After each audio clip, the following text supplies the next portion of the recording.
Hello everybody, चलिए let's continue our topic pollution of air. Pollution of air के आपने pollutants पढ़ लिए, आपने इफेक्ट पढ़ लिया।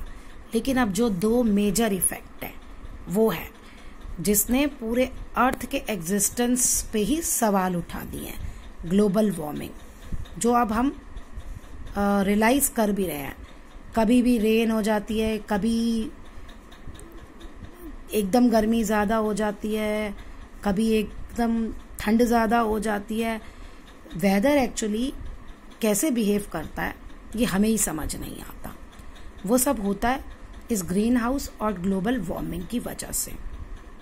ठीक है, अब सबसे पहले देखते हैं ग्रीन हाउस इफेक्ट क्या है।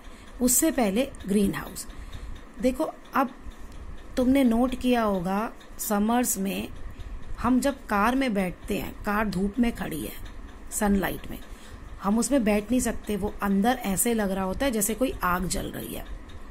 तो उसका रीजन क्या होता है? जो ग्लास है वो सन की रेज को अंदर तो आने देता है लेकिन उसे बाहर जाने नहीं देता। तो वो अंदर ही अंदर ट्रैप होती जाती है और अंदर का टेम्परेचर बाहर के टेम्परेचर से ज्यादा होता है।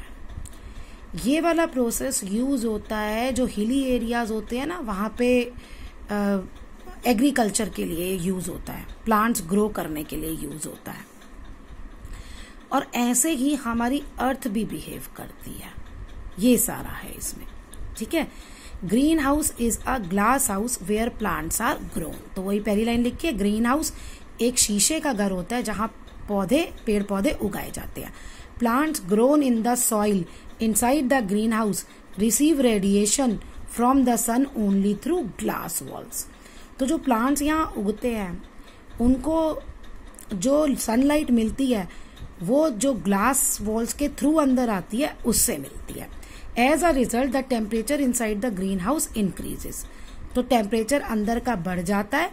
These rays can not escape from glass walls of the greenhouse. तो ये बाहर नहीं निकल पाती और इसलिए अंदर टेम्परेचर ज्यादा होता है और बाहर कम होता है। अब देखिए, ऐसे ही हमारी अर्थ बिहेव करती है। ग्रीन हाउस इफेक्ट की वजह से हमारे अर्थ का भी टेम्परेचर लगातार बढ़ता जा रहा है। अब अर्थ कैसे करती है देखो, हमारे एटमॉस्फेयर में ये गैसेस प्रेजेंट है, carbon dioxide, methane, water vapour, nitrogen oxides, nitrous oxide and chlorofluorocarbon. इनको हम कहते हैं ग्रीन हाउस गैसेस।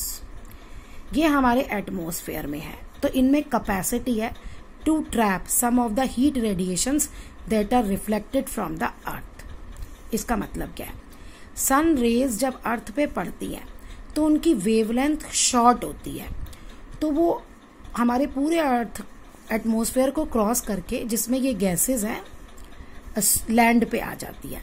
लेकिन जब अर्थ का सरफेस यानी लैंड इन सनलाइट्स को रिफ्लेक्ट करता है तो वो लार्ज वेवलेंथ हो जाती है और फिर ये गैसेस उनको बाहर नहीं जाने देती, यानी कि वो अर्थ के अंदर ही एब्जॉर्ब्ड हो जाती हैं और बहुत छोटा सा part is reflected back to the atmosphere.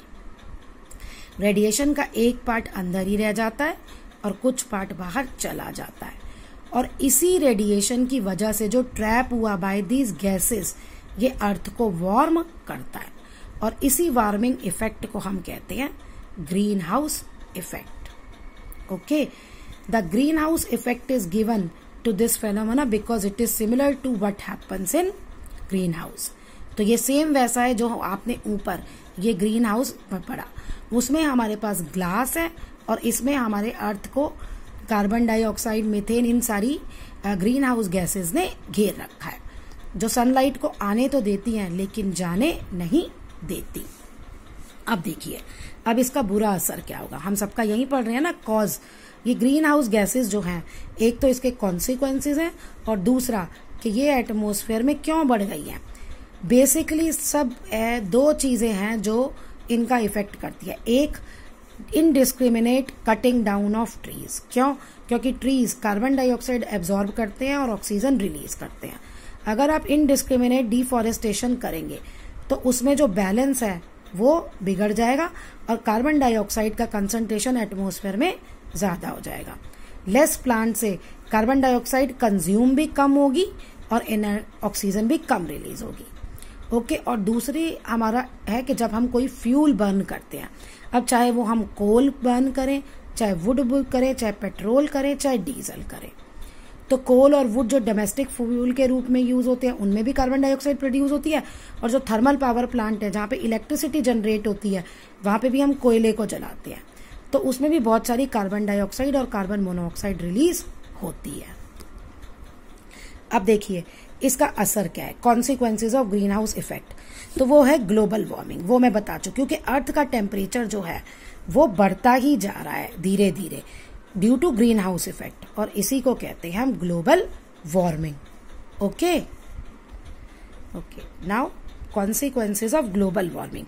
Glacier will melt at higher rate, हमारे जो ग्लेशियर है वो पिघल रहे हैं, तो उससे जो है जो हमारे कोस्टल एरियाज हैं एक दिन वो सी लेवल बढ़ जाएगा, तो वो पानी में डूब जाएंगे और फिर फ्लड होगा एंड लॉस ऑफ सॉइल होगा, यानी जहां अब रहते हैं वो सारी जगह खत्म हो जाएगी। और ग्लोबल वार्मिंग की वजह से फॉरेस्ट फायर लग रही हैं, ठीक है, क्यों? क्योंकि टेम्परेचर अपने आप बढ़ता जा रहा है, तो जो फॉरेस्ट में छोटी छोटी ब्रांचेस जिनके ट्विग्स होते हैं वो उनके इग्निशन टेम्परेचर तक अपने आप पहुंच जाता है और बिल्कुल फिर जंगल पूरे आग पकड़ लेते हैं। ठीक है, ये आपका वो आपके फ्रिक्शन चैप्टर में भी है ये सेम कि फॉरेस्ट फायर कैसे होता है, ये कंबशन में, sorry, measure to check global warming. अब ग्लोबल वार्मिंग को चेक करना, यानी कि ग्लोबल वार्मिंग को हम होने से कैसे रोक सकते हैं। अब ग्लोबल वार्मिंग नहीं होनी चाहिए तो हमें क्या करना पड़ेगा, जो ग्रीन हाउस गैसेज है बेसिकली जिसमें मैक्सिमम कंट्रीब्यूशन कार्बन डाइऑक्साइड का है, हम उसको एटमॉस्फेयर में आने से कैसे रोक सकते हैं।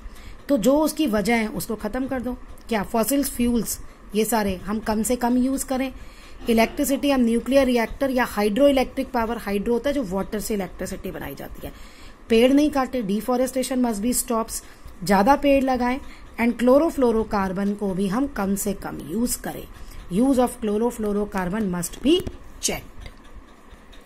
ओके जी, अब है method to control air pollution, जो आपने पूरा एयर पॉल्यूशन पढ़ा। अब इसमें भी सेम वही है, जो कॉजेज है उनको हटाओ। देखो, स्मोकलेस चूल्हा यूज करो, सोलर कुकर यूज करो, बायोगैस प्लांट यूज करो फॉसिल फ्यूल्स की बजाय, और व्हीकल्स में अनलेडेड पेट्रोल यूज करो क्योंकि लेडेड पेट्रोल बहुत ज्यादा पोल्यूशन करता है। सीएनजी का यूज करो, अल्टरनेटिव सोर्स ऑफ एनर्जी, ये बहुत जोर दिया जा रहा है इस पर, जिसे अब हम रिन्यूएबल सोर्स ऑफ एनर्जी भी कहते हैं। सोलर एनर्जी, विंड एनर्जी, इन सबको यूज करो। ठीक है, अब जो पॉल्यूशन एमिशन के जो होते हैं ना नॉर्म्स जो गवर्नमेंट बनाती है, होता है ना कि भाई ये स्टैंडर्ड का पेट्रोल यूज करो, अपना पॉल्यूशन चेक कराओ व्हीकल्स के, वो सारे आप यूज करो। बर्निंग क्रैकर्स को अवॉइड करो, यानी कि क्रैकर्स मत जलाओ, उससे नॉइज और एयर पोल्यूशन होता है। फैक्ट्रीज में टॉल चिमनी यूज करो कि सीधा जो स्मोक है वो बहुत ज्यादा ऊपर जाए। Plant more trees, programme one महोत्सव हर साल मनाओ। ठीक है, ये सारे आपके मेथड हैं जो आपको करना है। और सबसे बड़ी बात है, ये देखो, ड्राई वेजिटेबल वेस्ट ये सब मत जलाओ, इसे पिट में कलेक्ट करके कंपोस्ट बनाओ। Small contribution on our part can make a huge difference in the state of environment. कहता है अगर हम सब छोटे छोटे अपने घरों में भी एक एक बंदा भी अगर ये ध्यान रखेगा तो भी हम बहुत कुछ कर सकते हैं। We can plant trees and nurture the ones already present in neighbourhood. हमें नए प्लांट लगाने चाहिए और जो ऑलरेडी लगे हुए हैं उनका ध्यान रखना चाहिए। Many countries all over the world have reached an agreement to reduce emission of greenhouse gases. अब ये टाइम टू टाइम ना ये सबमिट भी होते रहते हैं अलग अलग कंट्रीज के, जिसमें उनके मेन हेड पार्टिसिपेट करते हैं और उन्होंने अभी एग्रीमेंट किया है कि वो कम से कम ऐसी एक्टिविटीज करेंगे जिसमें ग्रीन हाउस गैसेज रिलीज होती हैं। This protocol require country to take appropriate measure to reduce their greenhouse emissions. तो उसमें ये बताया गया है कि क्या क्या करो जिससे ग्रीन हाउस गैसेज का इमिशन कम से कम हो। तो अब क्या आप क्या कर सकते हो, बजाय आप अगर आपको थोड़ा सा डिस्टेंस कवर करना है तो आप कार मत लो ना, आप पैदल चले जाओ, और अगर ऑफिस जा रहे हो तो आप कार पूल करो। ओके।